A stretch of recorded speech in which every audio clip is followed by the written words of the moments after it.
software is bringing some large-scale changes to SNAP benefits and EBT cards this year. The goal to stop alleged EBT fraud by using technology similar to credit cards. The state's General Fund Committee Chairman Rex Reynolds tells Fox 54 that EBT errors here in Alabama, including fraud, hover right around 8% of all transactions. That's compared to a national average around 3 to 4%, something Reynolds says costs the state millions of dollars every year. Fox 54's Caleb Aguayo investigates. The Alabama Department of Human Resources recently announced some sweeping changes to EBT cards, and if you use SNAP benefits, it's set to impact how you do your grocery shopping. The DHR says the changes are expected to increase security and prevent EBT fraud. And some of the biggest changes are coming to your EBT card, which includes a card expiration date, a 3-digit code on the back, and a digital chip on the front, just like a credit card. The DHR says all benefits will remain the same, and you'll be able to use these new cards in all the same places. However, that won't apply online. The Alabama DHR announced yesterday that online and out-of-state purchases will automatically default. If you want to buy something out of state, you'll need to unlock your card beforehand to take it off a list blocking all, quote, high-risk transactions. These new changes are still coming down the pipeline, but they're set to take effect later this month and into February as they roll out to all SNAP beneficiaries. Many Alabamians that use the SNAP program, you know, they should be shopping in Alabama. If there's some certain circumstances, DHR can work on that on a one-to-one basis. But we've got to find savings in our fraud to ensure that we can continue SNAP benefits for those that truly need it in Alabama. But some food pantry owners here in Huntsville say these changes have the potential to make a difficult situation even harder to manage. One of the biggest issues is mobility, access to stores, even just access to transportation. This is going to really put up another barrier for those people. We don't want to take away that access, whether it's online or whether it's at food banks. We just need to be considerate of their whole scenario, their whole situation. The chipped EBT cards are finishing the pilot program now in select Alabama counties. They're set to roll out within the next 30 days after that program ends. In addition, the online purchase block takes effect on the 22nd. In Huntsville, I'm Caleb Aguayo, Fox 54 News. DHR says all in-state purchases will be processed as usual, and you'll be able to unblock your card for individual out-of-state purchases. You can find more information on fox54.com. We're learning more about an officer-involved shooting in Decatur that left a suspect injured back in November. The Decatur Police Department ruling it a justified shooting. On November 12th, a car failed to stop for a minor traffic violation at near 12th Avenue in Decatur, according to authorities. The driver of the car eventually got out of the car and aimed what appeared to be a gun at the officer, prompting that officer to shoot the suspect. Fox 54's Logan Alexandra Russell gives us the latest information from the investigation and the status of the officer involved. Today, Decatur Police Chief Tory Mack announced that the officer involved in a shooting back in November has been cleared of any wrongdoing. Mack explained that the officer's actions were justified as the suspect took a combative stance. He says that the officer had to revert back to their training and no charges will be filed. The incident began on November 12th when an officer attempted to stop a car near 12th Avenue and 1st Street Southwest in Decatur. During the press conference this morning, they released the video of the incident. You can see here the driver initially refused to stop, driving at a low speed and through multiple stop signs before finally coming to a stop on 11th Avenue. The suspect immediately exited the car and aimed what appeared to be a weapon. Chief Mack says the officer fired after the suspect took what he describes as a combative stance. We now know the weapon the suspect was pointing was actually a BB gun. It was a replica of a Glock 19. It had a light laser condom. And then, yes, you could put someone out. But if you put yourself in the officer position at 8:30 at night in the dark, and you have this comment.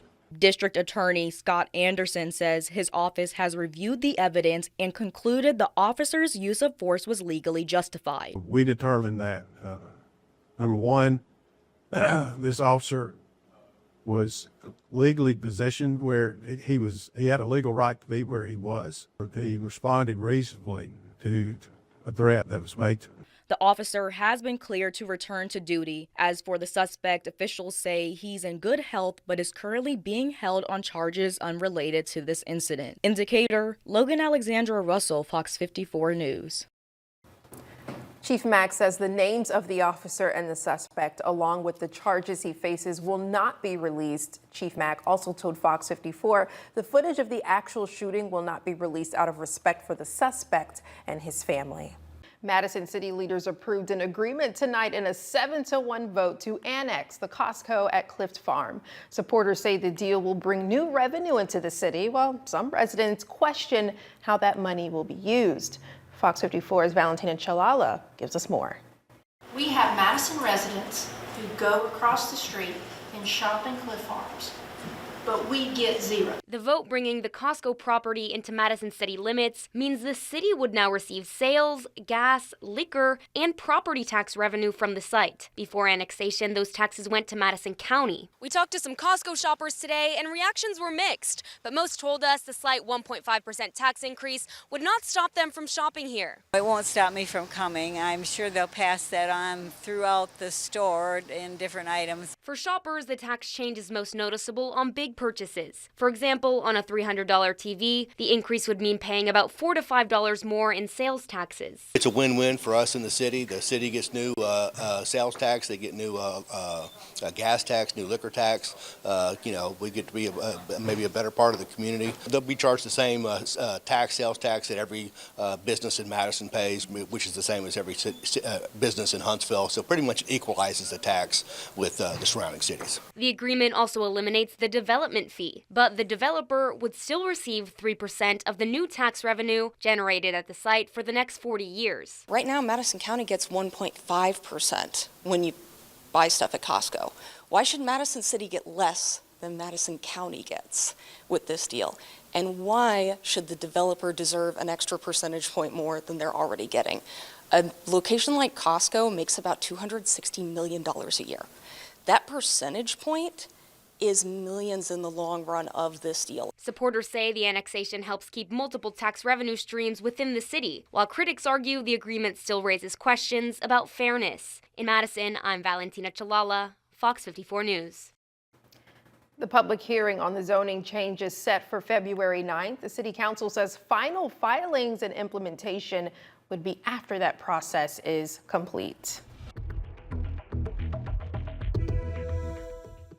Election integrity has been a hot topic recently nationwide and here in Alabama. Today, the Secretary of State releasing new details from an audit to remove non-citizens from state voter rolls.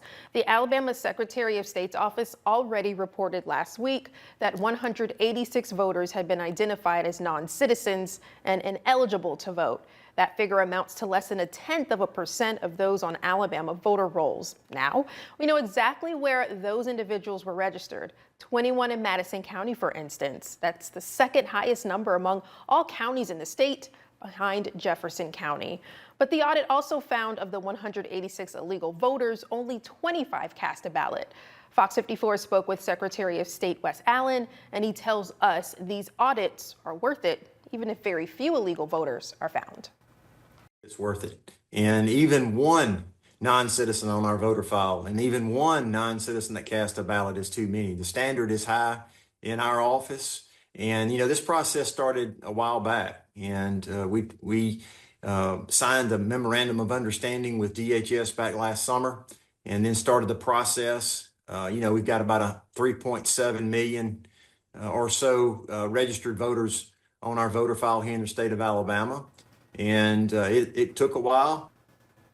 As far as the audits are concerned, Secretary Allen also tells Fox 54 that there are no plans to stop similar audits from happening in the future. Only American citizens should be voting in Alabama elections, plain and simple. And, as long as I'm Secretary of State, we're going to continue to have regular and robust voter file maintenance because it is the foundation of election integrity. If we don't get voter file maintenance right, it can really get off in a ditch in a hurry. Allen says of the 25 people who illegally voted in an election, law will be referred to law enforcement. A major financial boost is coming to North Alabama nonprofits, and Governor Kay Ivey announced she's awarding more than $800,000 in grants to organizations dedicated to protecting children. The grants are being given to 7 organizations in DeKalb, Winston, Athens, Limestone, Walker, Blount, Marshall, and Morgan counties. Fox 54's Logan Alexandra Russell explains how this money will provide a lifeline for victims of child abuse. For children that have faced the unthinkable, the road to healing can be long, but a wave of funding coming from Montgomery is looking to make that journey a little bit easier. Over $845,000 in grant funding is being distributed by the Alabama Department of Economic and Community Affairs to child advocacy centers, providing resources to victims of child abuse in Alabama. The executive director of the Morgan County Child Advocacy Center says the funding falls under the Victims of Crime Act, which administers grant funding to eligible crime victim assistance programs. Cowger says the money is crucial for the organization's survival. We serve 647 clients, and so that funding would roughly help us serve about 25% of that clientele and all of the services that they need. So it's very instrumental. Without it, we truly would not be able to provide the services that we do. Nearly $133,000 will go to the Morgan County Center to help provide trauma-focused behavioral therapy to the children who walk through their doors. The governor says the money is critical for ensuring victims have access to professional care and justice. From Morgan County, Logan Alexandra Russell, Fox 54 News. To see the list of counties and organizations expecting to receive grant funds, go to fox54.com. Governor Kay Ivey's State of the State address last night tackled several issues, but a major topic, especially here in North Alabama, is education. That's part of the reason why she's calling for a 2% pay raise for Alabama's public school teachers. Teachers are often considered underpaid for the work they do, making between $47,000 and $60,000 per year for up to 20 years of service. Fox 54's Gilpa Guayo shows us what this increase would mean for our educators. Our teachers are certainly key to our success. So I'm excited to announce that budget includes another 2% pay increase for these teachers preparing our next generations.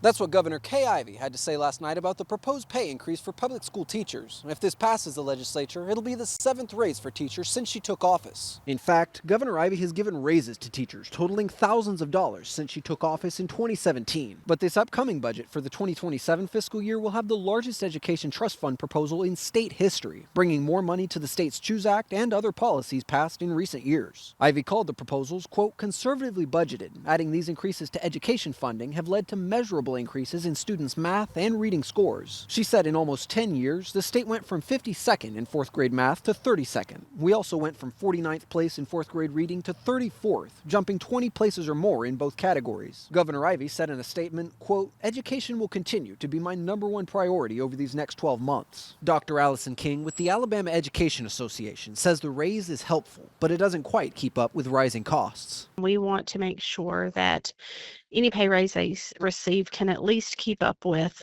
inflation, even if the buying power is not quite keeping up where it needs to be with those dollars due to inflationary concerns. Those are absolutely outside of her control. And so we very much appreciate all that she's done to champion for education. In addition to teacher salary raises and Choose Act increases, Governor Ivey also proposed an additional $50 million towards security in K-12 schools and continued funding for the Turnaround Schools initiative. In Huntsville, I'm Caleb Aguayo, Fox 54 News. Heartbreaking news from Lincoln County today. The sheriff's office confirmed a 5-year-old died Friday after falling into a swimming pool Thursday. While details surrounding the tragedy are private, officials say it's a devastating reminder that water dangers don't disappear in the winter. The National Weather Service says cold water creates a shock to the body, affecting breathing, heart rate, and blood pressure. The CDC says there are over 4,000 unintentional drowning deaths each year. Fox 54's Logan Alexandra Russell tells us how families can stay vigilant year-round.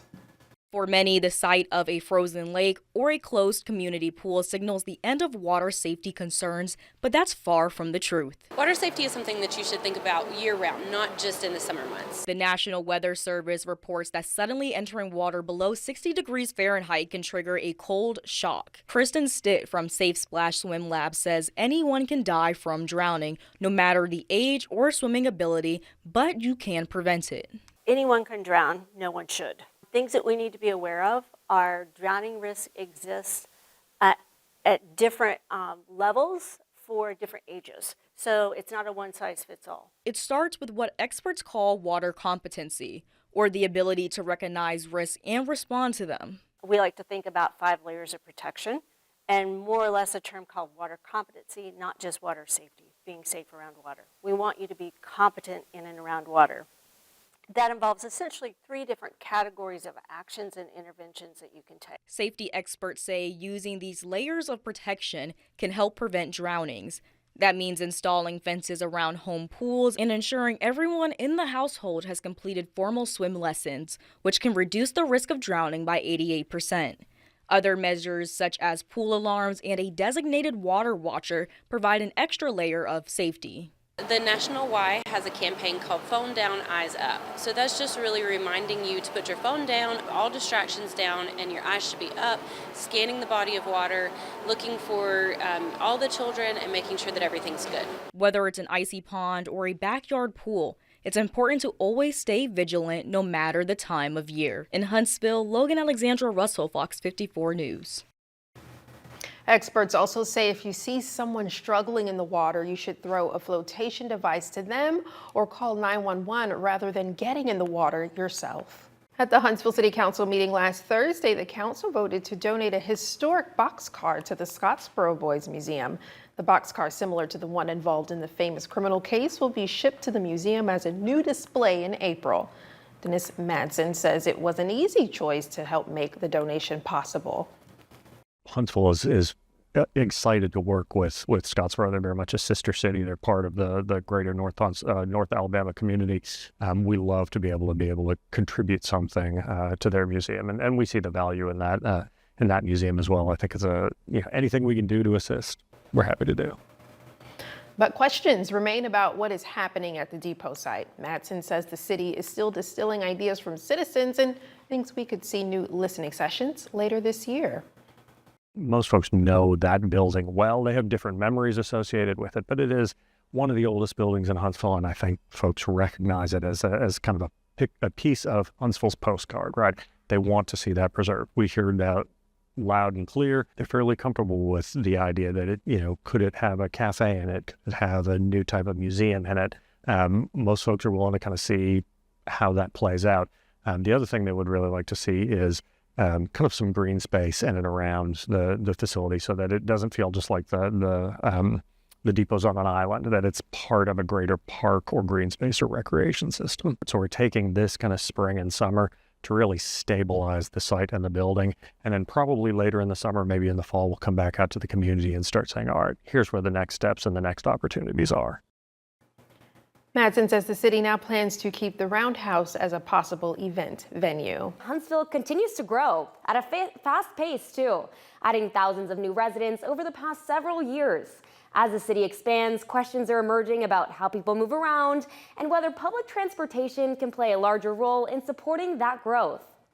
Huntsville Transit operates 12 fixed bus routes, with some running every 30 minutes and others on an hourly schedule. And residents say a better understanding of how the system works could make transit more appealing. If you don't have to drive and you can just hop on the bus and it's not too pricey and you know about it, I think that would be something that a lot more people will take. Huntsville residents tell us they'd like to see expanded service, including buses running 7 days a week and with more frequent arrival times. A simple large print map for people with disabilities that may need help looking at it. I see that the bus stop right here isn't lit. Also, it isn't warm. No heating. Some say expanding public transit could be expensive, but Nick Freevold points to a city-commissioned 2022 study estimating about $2 million a year to operate an expanded system, with updated findings expected this summer. There's lots of different ways to fund it. what I personally like the most would be land value tax. What this does is taxes non-residential land. So businesses and offices and stuff, a 1% land value tax. Land values are the most expensive in high density areas such as downtown, and those are also the places that benefit the most from transit. So the areas that benefit the most in transit would be the ones paying the most in taxes to fund the transit, and residential areas would see no tax increase. Residents also say affordability is important. The current one-way fare is $1, with a reduced 50-cent fare for seniors over 65, people with disabilities, and students. Some say keeping those prices low is key to making public transit accessible as the city continues to grow. The Huntsville transit system has been in place for decades, but ridership and route design have shifted as the city has expanded, with transportation planners now studying how service could better match where people live and work today. Lake Guntersville is about to become the center of professional bass fishing for the next 4 days. The 2026 Bass Pro Tour season kicks off tomorrow morning at Lake Guntersville, bringing 51 of the world's best anglers to North Alabama to compete for a top prize of $125,000. But the competitors aren't the only ones looking to reel in money. Hotels, restaurants, and gas stations will see a huge increase in business over the next few days. MLF's communications director, Joe Opager, says they expect to draw fans from across the country.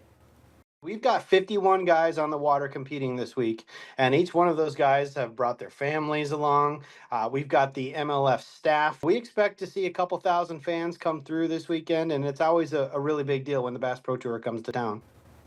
Oh yeah, but with more boats on the water comes a heightened focus on safety. You may recall professional angler Flint Davis facing manslaughter charges after a collision that killed 3 people during an MLF competition last April.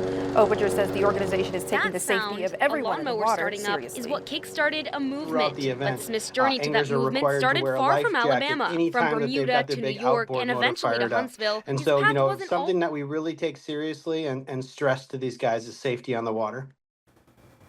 Before the first cast is even thrown, pros spent their Wednesday today at Cherokee Elementary School. They traded tournament pressure for casting lessons, teaching 5th graders about conservation and career paths in the outdoors. The anglers taught 5th grade students about conservation and careers in the fishing industry, and they got a lesson in the tour's catch, weigh, release practices. The highlight for many students was the casting challenge. The children cheered as the anglers competed against each other to see who could cast a line the best. The first one to do it 3 times won. One pro says speaking to the children was rewarding. I was a young guy and somebody taught me about fishing, so I always think it's a good opportunity for me to go meet with some young people and just try to share some of the passion that I have for fishing with them. Students also participated in a Q&A with the anglers. Some students also received a t-shirt, hat, and even a fishing rod. On Tuesday, during Governor Kay Ivey's final State of the State address, a Huntsville man was spotlighted not for passing laws, but for cutting grass. Known nationwide as the Lawnmower Man, Rodney Smith Jr. turned a routine chore into a call to action, inspiring thousands of kids to serve their communities. There's many ways to make a difference. I've simply chosen a lawnmower to make a difference with. That sound, a lawnmower starting up, is what kick-started a movement. But Smith's journey to that movement started far from Alabama. From Bermuda to New York and eventually to Huntsville, his path wasn't always clear-cut, and neither were his circumstances. After coming across an elderly man outside mowing his lawn, I'm in Huntsville, and it looked like he was struggling, so I pulled over and helped him out. And ever since that moment, I've been mowing free lawns for the elderly, disabled, single parents, and veterans, and it eventually turned to a nonprofit organization. And we have about 6,000 kids across the country that are mowing free lawns. That nonprofit, founded in 2016, is built around the 50-yard challenge, encouraging kids to give back in their own neighborhoods. It's set up like the karate system, so every 10 lawns they mow, they get a different color t-shirt. So they start with white, 10 earns orange, 20 are green, 30 are blue, 40 are red, and 50 lawns earns are black. And once they do 50, I drive to wherever they are in the country and I get them a brand new mower, weed eater, and blower. It's building character, it's building a bunch of different, important traits that they should have as they grow up. It was a great opportunity to help some folks and make the community work better and nicer. It was fun going around the community and helping people. The gift wasn't all this stuff. It was about helping people, and I felt good about it. Thousands of kids across the country have taken part, some even swapping mowers for snow shovels in the winter. Last Tuesday, that impact was recognized by Governor Kay Ivey, and Smith says he's just getting started. The goal is to take myself and a few kids to the White House one day, hopefully, and mow at the White House will be such an honor. In many cities, failing to maintain a yard can lead to fines, a burden that can hit veterans and the elderly the hardest. When we come out and mow their lawn for free, that now frees them up and they can use those extra funds for food and medication and other things they really need. I'm living my American dream in a way. You know, I get a chance to make a difference in America, and I'm proud of that. In Huntsville, I'm Valentina Chalala, Fox 54 News. And he is certainly making a difference. Smith often says, whatever you're good at, find a way to give back using your skill set. For the Lawnmower Man, that skill has grown into a national movement with the goal of expanding the 50-yard challenge to every state. Welcome back. A beloved member of the University of North Alabama's marching band now on leave, and the community is shaken over his sudden departure. Former and current band students took to social media since the news broke, with several students, alumni, and parents reaching out to tell Fox 54 their thoughts. Fox 54's Caleb Aguayo takes us to UNA to get to the bottom of this controversy. Just 2 months after making headlines in the Macy's Thanksgiving Day Parade, the University of North Alabama placed its marching band director on leave. Now, students are worried, saying they don't know what the future of the program will look like. According to the students in the band program, Dr. Lloyd Jones has led the band for decades and is beloved by students and alumni alike. He personally recruited many of them, helping them with scholarships and working closely with them every single day. Students are speculating Jones chose to go on leave after the music department allegedly placed stricter rules affecting his ability to do the job. In addition, students say his wife lost her contract after helping to raise funds for the band's trip to New York City in November. Students in the band are protesting the decision, refusing to rehearse and sometimes not showing up to practice to show the university they want their director back. But they say the university hasn't been responsive to their pleas, giving vague answers and saying it's all a personal retirement decision. Some of those students tell Fox 54 how they're responding to the situation. Take a listen. A lot of us feel very hopeless and lost, and we're trying to, we schedule meetings and we've had a lot of people come and talk to us, but we don't really feel like we're getting a lot of answers. That sets a bad example for the band program and the university, so people have threatened not to send their kids, which affects financial situations, enrollment for the school, school's numbers, school review. Everything is affected by this happening right now. It just ruins the mood for everyone because we brought the university to a national level, as the university as a whole, and then they're trying to shoot it down just 2 months later, not even that long ago. It is Dr. Jones' band, and that needs to be heard and stated. And we won't play for anyone else. We've made that very clear. Students and alumni are still looking for answers. They had a meeting today with university staff, but it's still unclear if Dr. Jones will be coming back at all. In Florence, I'm Caleb Aguayo, Fox 54 News. The University of North Alabama also sent a statement of their own to Fox 54 saying Dr. Jones is still employed by the university. They say, quote, any workplace concern brought to our attention through the university's well-defined processes receives a thorough review in accordance with UNA policy, end quote. They also added retirement decisions are deeply personal and ultimately the individuals to make, end quote. Dr. Jones was placed on leave last week, and it's unclear if the university will make a permanent change. If you want to learn more about the community's reaction, head over to fox54.com.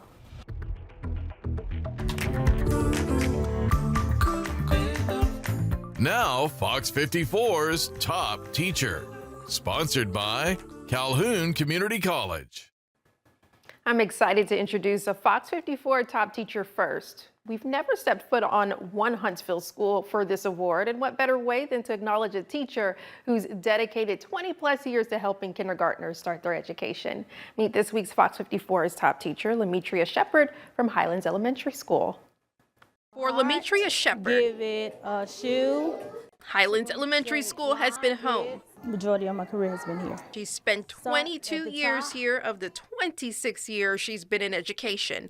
Along the way, she's taught generations. A lot of the families here, I taught their parents when I taught at Montview, and I taught some at Ed White. So it's like a full circle. Among her favorite are the little learners who are just beginning their journey in school. Kindergarten has been my passion after teaching 3 years in middle school and knowing that reading makes a difference. So I transferred back to elementary school to make a difference. And she says she makes a difference by keeping her kids engaged. I enjoy technology for one and reading. Down and around. And with activities like these. Shepard believes these types of interactions are critical in early education. They need that foundation to be successful from K throughout 12th grade. Shepard does acknowledge the challenges her students face. In the beginning, them adjusting from home to school. Shepard believes a nurturing spirit helps guide them too. Being a parent, that is one, so you have to utilize those parenting skills as well. Assistant Principal Ebony Patterson says she works well with both her students and peers. She is one that will, if you ask her to do something, she'll jump in, she'll help, team player. She has a lot of energy, and she brings a lot of energy into the classroom. I couldn't teach kindergarten, but she does an amazing job doing it. Shepard says there's one thing she wants her students to take with them once they move on to the next grade level. I hope they gain the knowledge that they need to be successful moving forward. Congratulations, Mrs. Shepard. It was a joy to see you singing and dancing with the kiddos. We'll hear more from her on Fox 54 Plus. Download on your TV, watch for free. Also, nominate a teacher at fox54.com. Fox 54 Plus has your news, sports, and weather. Start your evening with Fox 54 at 5:30, delivering the latest headlines and live reports straight from the scene. Then, stay informed with Fox 54 News at 9, featuring your Tennessee Valley certified most accurate weather impact team, tracking everything from tornado threats to traffic delays during severe weather. Fox 54 Sports Extra brings you more of what sports fans crave, with deeper insights, expert analysis, and all the action that matters most. On Fox 54 Plus, you'll also find Alabama politics, plus 24/7 weather radar and real-time forecasts to keep you ahead of the storm. Looking for a quick recap? Don't miss Fox 54 Week in Review, highlighting the biggest stories of the week. Jumpstart your morning with Morning Rush, fast-paced news updates featured with uplifting stories from across the globe. Get your entertainment fix with Getting Real, where we break down movie reviews, top 10 lists, and spotlight the newest film. Die Hard fan? Locked On Sports dives deep into the Crimson Tide, the Tigers, college rivalries, and pro action. True Crime Warrior Style? Killer Cases brings you gripping real-life stories that stick with you. Hungry for more? Cooking with Style serves up mouth-watering recipes that are easy to make and impossible to resist. From movie previews before you head to the theater with Take a Look, to must-know headlines from across the region and around the world with In the News. Watch all of these shows on demand and also on the Fox 54 News app. Available on Android and iOS devices. Streaming 24/7.